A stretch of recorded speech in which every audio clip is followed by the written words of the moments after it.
Hello दोस्तों, कैसे हो आप लोग। आशा करते हैं कि आप लोग सभी लोग अच्छे होंगे, मस्त होंगे और पढ़ रहे होंगे। अब हम लोग class 10th NCERT math lesson का नाम है ट्रेंगल। उसमें हम सबसे इम्पोर्टेंट टॉपिक थेस थ्योरम को सीखेंगे, देखेंगे और उसका प्रूव करेंगे। तो देखो, आपका जो है टॉपिक है वो तुम्हारा क्या है, थेस theorem. थेस theorem, this is very important भाई। ये बोर्ड में हर साल आता है, इस पे क्वेश्चन या थ्योरी हर साल आता है। ठीक है, तो देखो इसका स्टेटमेंट आपके बुक में है, हम उसको नहीं यहाँ पे लिख रहे हैं। ठीक है ना, बस इसका मतलब क्या है बाई फिगर हम आपको समझा दे रहे हैं और हम उसी को यहाँ पे हम प्रूव करेंगे। तो देखिए बच्चे, बोलते हैं कि मान लो कोई ट्रेंगल है, मान लो कोई ट्रेंगल ऐसे है ए बी सी। ठीक है ना, तो अगर हम इस ट्रेंगल के मान लो बीसी के पैरेलल एक लाइन डीई खींच दिए, ड्रा कर दिए, यानी कि डीई पैरेलल टू अगर बीसी हो, तो कहता है यहां से, तो कहता है कि एडी अपान डीवी बराबर ए अपान ई होगा। यानी यहां से यहां लिखो, समझो इसको, एडी अपान डीवी बराबर ए अपान ईसी होगा। यह तुम्हारा होता है थेस थ्योरम। कब? वेन, यहां लिख लो when DE parallel to BC. अच्छा, और देखो बी इसका कहोगे सर आप क्यों डी ही बीसी के लिए है पैरेलल, कोई और भी तो ले लो। चलो भाई, मान लो ना, अब मैं यहाँ पे, मान लीजिए अब मैं यहाँ पे देखो इस साइड के पैरेलल लाइन ऐसे ड्रा कर रहा हूँ, यानी कि ए बी सी था। देखो अब मैं इस एसी के, अब मैं इस एसी के पैरेलल एक लाइन एक्स वाई ऐसे ड्रा किया। तो फिर यहाँ भी थेल्स थ्योरम आपका क्या करता है भाई, कि अगर कोई लाइन किसी साइड के किसी ट्रेंगल के पैरेलल हो, तो यह लाइन इन साइडों को इक्वल रेशियो में डिवाइड करता है। यानी कि A X upon X B equal to क्या होगा जी, तो B Y upon Y C. अच्छा, मान लो बच्चे अगर मैं इसको फिगर ऐसे बनाऊं, तो मान लो ना कि मैं फिगर इसको, देखो ना, अब मैं ए बी सी है, देखो ना, अब मैं इस साइड के पैरेलल लाइन खींच रहा हूं। मान लो यमियन मैंने कोई लाइन खींचा ना, मैंने यमियन लाइन ए बी के पैरेलल खींचा, यानी कि if M N parallel to A B को, यहां से अगर एमियन ए बी के पैरेलल है तो यहाँ भी तुम्हारा जो थेल्स नियम कहता है कि एम अपान एम सी बराबर बी एन अपान एम सी, यानी कि एम अपान एम सी बराबर कितना होगा, बी एन अपान एम सी। और बच्चे यही आपका होता है थेल्स थ्योरम। ठीक है, यही तुम्हारे क्या होता है, थेल्स थ्योरम। अब मुझे इसी को प्रूव करना है, तो प्लीज इसको ध्यान से देखना सुनना। तब तक मैं इसको इरेज कर रहा हूं, ठीक है ना, इस वाले फिगर को मैं इरेज कर रहा हूं और बाकी फिगर को मैं ऐसे छोड़ दे रहा हूं, है ना। देखो बच्चे, तो यह था आपका थेल्स थ्योरम कि हम जब किसी ट्रेंगल में उसके किसी साइड के पैरेलल लाइन ड्रा करें, तो यह लाइन शेष दो साइड को इक्वल रेशियो में डिवाइड करती है। That is called the statement of the Thales theorem. तो देखो यहां से मुझे क्या दिया है जी, पहले लिखेंगे गिवन।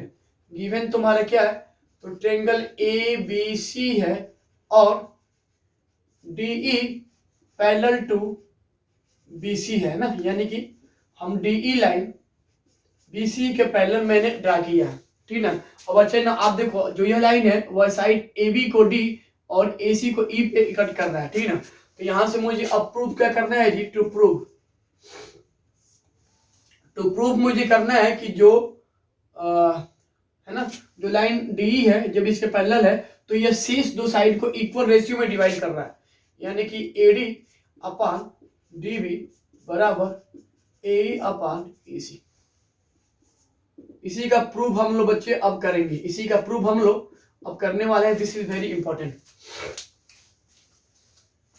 तुम मिले तो जीना आ गया, तुम मिले मैंने पाया है खुदा। चलो बच्चे, अब इसको स्टार्ट करते हैं। ठीक है ना, तो देखो हम इसमें कुछ करेंगे कंस्ट्रक्शन। क्या करेंगे जी, कंस्ट्रक्शन करेंगे। ठीक है ना, तो देखो मैं बीई को ज्वाइन किया और डीसी को ज्वाइन किया। यहां लिखो भाई ज्वाइन BE एंड CD या DC। ठीक है बच्चे ना। और देखो और आप यहां से D से देखो इस AC साइड पे एक हाइट DF खींच दो, यानी मैंने D से परपेंडिकुलर DF खींचा AC पे और E से परपेंडिकुलर में EG खींचा AB पे, यानी यहां लिखिए and DF perpendicular on AC and EG perpendicular on AB मैंने ड्रा किया। ठीक है, यहां तक बहुत सही। अब देखो बच्चे हम आगे जब इसमें हम अप्रूव करेंगे तो देखो ना, इसमें देखो अब हम इस वाले ट्रायंगल में ले लेंगे, इस वाले ट्रायंगल को हम ले लेंगे, इस ट्रायंगल को हम ले लेंगे। तो यहां लिखो नाउ इन ट्रायंगल DBE, देखो DBE में, देखो DBE में बच्चे देखो ना, यह जो है फिगर, ठीक ना, देखो ना मैं इसका एरिया निकाल रहा हूं, यानी कि एरिया ऑफ ट्रायंगल DBC निकालो। तो देखो भाई क्या होता है, हाफ बेस इनटू हाइट होता है। लेकिन देखो इस DB और देखो E में हम जब इसका एरिया अगर फाइंड करेंगे तो बच्चे ना आप देखो ना आप इस E से, देखो इस E से एक हाइट EG खींचा है ना, E से आप एक हाइट EG खींचा है, ठीक ना, और यही आपका हाइट EG इस ट्रायंगल में हाइट का काम करेगा, ठीक ना। और देखो यह जो हाइट है वो चूंकि साइड BD को एक्सटेंड करने पे हम लोग पा रहे हैं, तो यानी कि इस ट्रायंगल BDE में EG तुम्हारा हाइट होगा और BD आपका बेस बन जाएगा, यानी कि यह आपका यहाँ क्या होगा, हाफ बेस। तो आपका बेस DBE में या BDE में इसका बेस BD होगा, क्योंकि इसी पे यह हाइट हम लोग ड्रा कर रहे हैं, यानी यह हो जाएगा BD और यह आपका हो जाएगा EG। ठीक है, इसको मान लो इक्वेशन नंबर 1। देखो देखो सेम सिमिलरली, या इसको लिखो एंड, यहां लिखो एरिया ऑफ ट्रायंगल। देखो अब मैं क्या कर रहा हूं बच्चे, देखो अब मैं इसको ले रहा हूं, है ना, अब मैं इसको ले रहा हूं, इसको ये वाला ट्रायंगल ले रहा हूं, ये ट्रायंगल है ना, अब मैं ये ट्रायंगल ले लिया, यानी कि एरिया ऑफ ट्रायंगल DEC में। तो बच्चे आप देखो ना, हम जब एरिया ट्रायंगल DEC लेंगे तो देखो ना मैं D से एक हाइट DF खींचा है, एक हाइट DF खींचा है ना, तो यह जो हाइट है DF इस DEC में हाइट का काम करेगा और इस DFC में EC जो है बेस का काम करेगा, यानी यह हो जाएगा हाफ बेस यानी EC और हाइट तुम्हारा क्या होगा DF।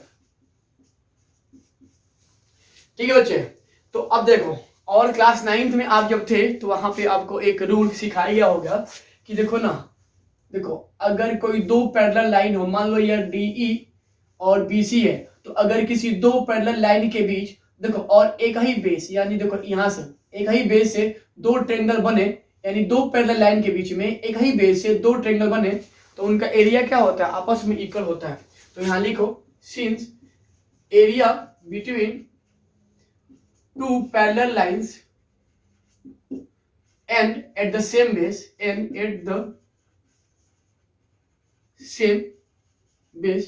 is equal, मतलब कि किसी दो पैरेलल लाइन और एक ही बेस से बने दो ट्रायंगल का एरिया क्या होता है, इक्वल होता है। तो देखो यहां से मुझे क्या मिल जाएगा, मुझे मिल जाएगा हेंस एरिया ऑफ ट्रायंगल क्या DBC बराबर आपका क्या होगा, एरिया ऑफ ट्रायंगल DEC होगा, है ना, यानी कि इस DBE का एरिया DEC के, इस DBE के एरिया DEC के सेम होगा। तो बच्चे आप बताइए ना, देखो अगर ये दो क्वांटिटी इक्वल है तो क्या इनका रेसिप्रोकल, यानी कि हम जब 1 upon area of triangle DBC और इनका reciprocal 1 upon area of triangle DEC हम अगर लिखें तो क्या इससे यह नहीं मिलेगा भाई। अगर आपका एरिया ऑफ ट्रायंगल DBC और DEC सेम है तो 1 अपॉन एरिया ऑफ DBC और 1 अपॉन एरिया ऑफ DEC भी दोनों क्या होंगे, सेम होंगे। ठीक है बच्चे, अच्छा अब देखो और देखो ना, अगर ये दोनों सेम है तो मैं इसमें कुछ भी मल्टीप्लाई करूं या डिवाइड करूं, मतलब कोई एक नंबर मल्टीप्लाई करूं और सेम नंबर जब मैं डिवाइड करूं तो इनके वैल्यू में कोई अंतर नहीं आता है। ठीक है बच्चे ना, तो देखो मैं ना, देखो ना, मैं इस लाइन से कुछ कर रहा हूं स्पेशल। देखो बच्चे ना, मैं इस लाइन में ना area of A D F, यानी कि area of A D F में दोनों और मल्टीप्लाई कर रहा हूं। कहोगे सर क्यों? क्योंकि बच्चे आप देखिए, जो आपको लाना है ना उसमें ए डी लाना है, और बच्चे आप देखो ए डी आपका लेंथ ए डी ई वाले ट्रायंगल से मिलेगा, और देखो ए तुम्हारा फिर तुम्हारे ए डी ई से मिलेगा ए, ठीक ना। तो जो हमको ए डी और ई लाना है, ठीक ना, तो मैं इसलिए मैं इस लाइन में दोनों area of triangle A D ई से मल्टीप्लाई कर रहा हूं, क्योंकि जब मैं दोनों और same same number area of A D ई से मल्टीप्लाई करूंगा तो इनके वैल्यू में कोई अंतर नहीं आएगा। तो देखो ना, मैं यहाँ पे सीधे लिख रहा हूँ, देखो यानी कि 1 यानी यह into area of A D E, तो ये हो जाएगा area of triangle A D E upon यह क्या होगा area of triangle D B C, और ये आपका भाई कितना होगा area of triangle A D E upon area of triangle D E C होगा। ठीक है बच्चे, देखो ना, अब यहां से कहानी बनती है। प्लीज आप थोड़ा इस लाइन को भाई गौर से देखना प्लीज, यहां से बच्चे क्या होता है फंसते हैं। देख बच्चे ना, मैंने यहाँ पे एक रेशियो लिखा है, क्या जी, कि area of triangle A D E upon D B C, A D E upon D B E, sorry D B C हो गया है,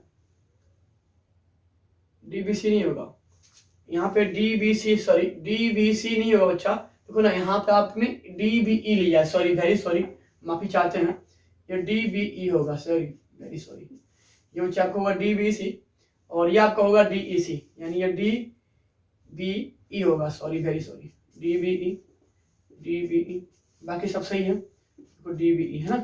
तो बच्चे आप देखो ना, देखो मैंने यहाँ पे एरिया ऑफ ए डी ई और डी बी ई लिखा है, तो बच्चे देखना यहाँ से एक आप काम करना कि जो आपका ए डी ई है उसमें 2 हाइट है, ठीक ना, तो यह आप लोगों के मन में कंफ्यूजन न हो कि कौन सा हाइट लेंगे, यह लेंगे कि यह लेंगे। तो इसके लिए एक ट्रिक है, क्या जी, देखना नीचे वाला देखो ट्रायंगल क्या है, तो देखो नीचे वाला ट्रायंगल जिस ओर है, नीचे वाला ट्रायंगल जिस ओर है हम उस ओर का हाइट ले लेंगे, यही होता है टेक्निक।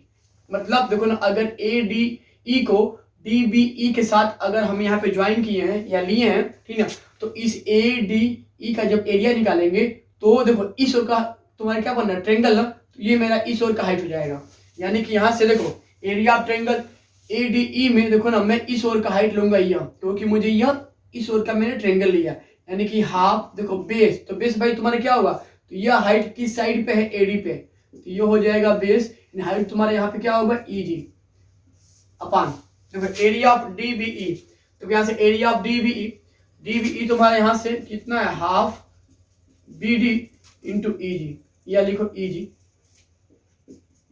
बराबर, देखो एरिया, अब देखो फिर आपका यहाँ पे क्या आ गया area of A D E आ गया, देखो, और फिर मैंने ना अब ट्रायंगल यहाँ पे चेंज कर दिया, डी ई सी लिया, तो फिर कहानी वही, जब हम इस डी ई के जब हम डी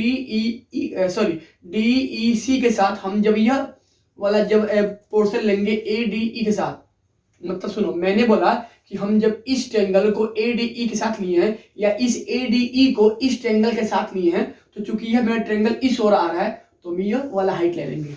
ये बस इसमें यही होता है टेक्निक कि अगर ये इस वाला क्या है ट्रायंगल है तो हम इस ओर वाला हाइट ले लेंगे, है ना, इस ओर वाला हाइट ले लेंगे, यानी कि देखो फिर इस एरिया ऑफ ए डी ई जब फाइंड करेंगे तो हाफ, देखो ना, अब इस केस में जो तुम्हारा बेस होगा तो यह हाइट कहाँ पड़ रहा है, तो ए पे पड़ रहा है, ए तुम्हारा बेस हो जाएगा, हाइट तुम्हारा हो जाएगा डी एफ, ठीक ना, और ये आपका कितना होगा 1/2, देखो बच्चे यहाँ पे डी ई सी का एरिया, तो डी ई सी आपने कितना निकाला है 1/2 ई सी इंटू डी एफ, ठीक है। अब मुझे इसको थोड़ा सॉल्व करो भाई, हाफ से हाफ कैंसिल, इजी से इजी कैंसिल, हाफ से हाफ कैंसिल, डी से डी कैंसिल, यानी यहाँ मुझे क्या मिल गया A D upon B D बराबर ए अपान ई सी, है ना बच्चे।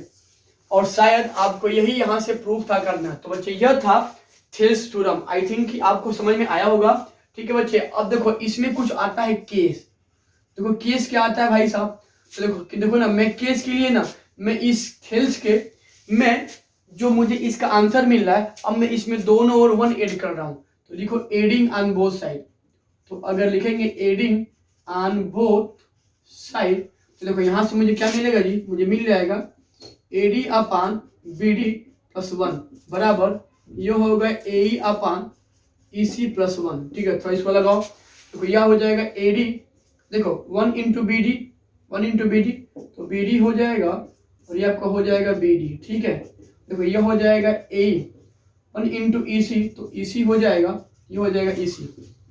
ठीक है, देखो बच्चा AD और BD, देखो AD और DB को क्या मैं AB बता लिख लूंगा, देखो ना, मैं क्या इसको मिला के, क्या मैं इसको मिला के AB, मैं AB बता लिख लूंगा, तो ये आपका हो जाएगा AB अपान BD। देखो तो AB अपान BD, और ये आपका यहाँ से क्या हो जाएगा जी, AE अपान EC को, AE अपान EC को मैं क्या AC बता लिख लूंगा, ये हो जाएगा AC अपान EC। तो कुछ ये भी तुम्हारा एक थेल्स थ्योरम का एक और फॉर्म होता है। ठीक है, तो बच्चे तुम्हारा ना थेल्स थ्योरम ये था कि AD अपान DB बराबर AE अपान EC। देखो OR, देखो ये देखो ये पूरा यानी AB अपान BD बराबर AC अपान क्या होगा ECB। तो तुम्हारी ये भी एक क्या होता है, थेल्स थ्योरम का फॉर्म होता है। आई थिंक यह आपको थ्योरम अच्छे से समझ में आया होगा, और फिर मिलते हैं अब हम लोग इसी में आगे नए क्वेश्चन के साथ।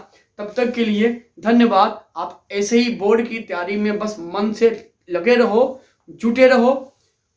जय हिंद।